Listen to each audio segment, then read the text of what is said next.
Good morning, good afternoon, good evening, wherever you are in the world. Welcome to W.O.R.K.S World. This is Marina, and I have a very special guest tonight. Her name is Julia, and Julia is here to share her story, to inspire you to create better life choices, and to see if it's something you could transfer from her knowledge, from her experiences into your own life. Over to you, Julia. Oh, hi, Marina. It's really lovely to be here today, and thank you for inviting me. I would love to share with you my story about how I became a published author and the journey that I've been on to getting published, and all about how the concept for the Land of Dragor series came about. So feel free to ask me any questions that you have. Wow. So what, to start with, what made you write a book?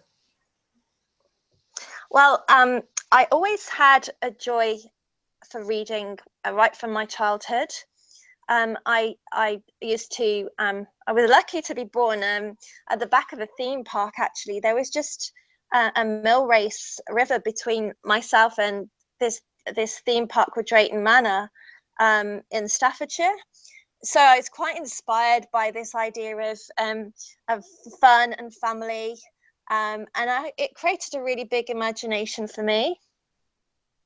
And this led on to a career. I worked for Disney licensing in the children's industry, and I learned a lot about children's brands. And then one day I just had this idea about this land that I wanted to create, and it just grew and grew from there. So that's what led me to becoming a writer. Wow. So tell us about your first book, because I understand that's not the one and only book. You are a very creative author, and it's a lot more coming from where that is coming from. So tell us about your first book. Okay, so the first book is called The Gift of Charms. It's the first in the Land of Dragor series.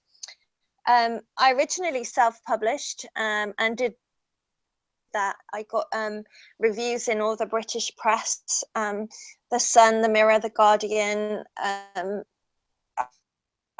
was thrilled to have such amazing, good reviews for it, which then getting an agent and getting a publishing deal with John Blake's children's division, the Dino imprint. And that was like a real joy for me. And then I decided that I would like to write more in the series. I'd written the book so that it could be a standalone, but as I finished it, I realized exactly where I wanted the series to go. Just recently finished the second, which is called The Crystal Genie. It's about a land of dragons that hold the key to our spirituality. The main hero of the land is called Yoshiko, and he goes to school like we do. So they're very similar to us. They've got all human characteristics, but there's very strong themes in the book about persistence and following your heart to achieve your dreams, which is exactly what Yoshiko does. He actually saves and heals the Land of Dragor from its problems. So your passion for people, your passion for stories, your passion for personal development is what defines you. And in terms of your audience, who is your ideal client? Who would you love to know that is reading your books? Okay, so from the reviews that I've had, sort of like you can sort of see on Amazon, it's the best place to see your reviews of people that have bought the book. It's targeted at children 8 to 13, similar genre to Harry Potter and C.S. Lewis. C.S. Lewis has always been my favorite author, with Lion, the Witch and the Wardrobe, of that. But it's really, there's as many adults that have read my book as there as it is children. It's it's not very simple language, but it's a fast-paced read as well. I've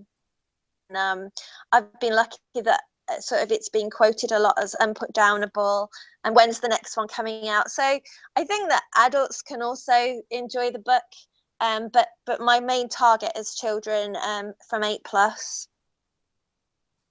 So if I consider that I'm still a child at heart, I could Of course. enjoy your book, and I'm sure I will. I just wanted to know what's exciting in your life right now, and it's happening, and is not book related. Okay.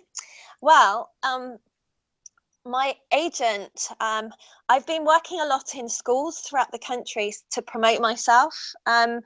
And in a lot of this, many wonderful schools such as Whitgift, which is one of the best sports schools in the UK. So I've been inspiring and teaching children. I teach creative writing now, some of the time, but I've also opened a company called Story Parties, which is authors and storytellers to go into children's parties and create a magical experience. And it was my agent that set that up with me, because he's got a wealth of authors and he's in a wealth of schools. So that just keeps me, being an author when you're starting out, and even when after you've had your first deal, we still need to pay the bills so we can continue our careers until we make it big time. So I'm doing that too, and some consultancy work as well. So I'm very busy, keeping busy. Wow, this sounds very exciting. So in reality, you become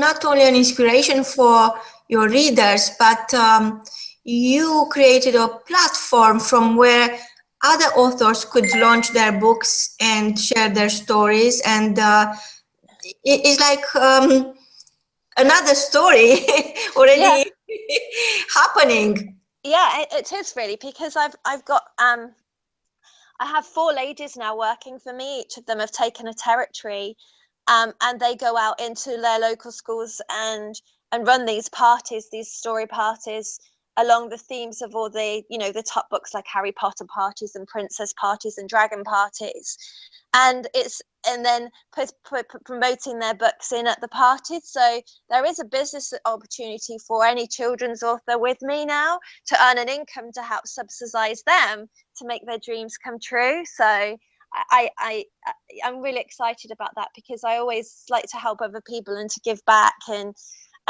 help to inspire children. That's how, when I was inspired through books, and I think it helps them to not have limits through what they read. It's really important. Yeah. Wow, Julia, so what's happening this weekend? Do you have a Halloween party or Halloween story, or what's happening? Well, it's actually my son's birthday tomorrow. So Happy birthday! What is his name? What is his name? He's Elliot. Happy birthday! So we've got a lot planned for him, and he's 15. So he's in those terrible teens, but he's great. So we're busy with him. We've got a party for him tomorrow. But he's grown out of dragons now, sadly. He wants to go to like some cool function with us, so it'll be good. So do you think he's going to follow on your inspiration? Is going to follow up on that, or he got different interests at heart? Well, actually, I'm trying to get his homework done, which is to write a story, and it needs to be done for Monday. And every day of half term this week is tomorrow, Mom, come on my Xbox. No, he's entrepreneurial, but he wants to go into property. He says there's more money in it, Mom. There's more money in property. I said, don't you believe it? I think he got that absolutely right. So for our listeners, if you are out there ready to write a story and help him with his homework, please call us in. So what is your key message for today, Julia? I hope you are going to come back, and I hope we are going to see you on the red carpet at the Authors Award ceremony at BAFTA this year. So What is your key message for today? I think there's always a way with everything. For me, getting published, I had quite a lot of no's. I was in 8 publishing houses before I got my publishing deal. Penguin nearly took me on, and they said they've got another dragon book. We'd love to take you, but we can't because it's coming out this time. And Nosy Crow, I had a meeting with the MD of Scholastic, and like it's just persistence to just find your dream, keep at it, and there's always a way in, and just believe that with every problem there's an opportunity, and keep the faith. That's what I would say today. Wow, so turning challenges into opportunities. And Julia, I think you are the opportunity for our listeners. So please get in touch and make sure that Julia gets inspired as well. So the book will come up sooner and there will be many of them. From both of us, until next time, is goodbye. Thank you very much. Have a good weekend.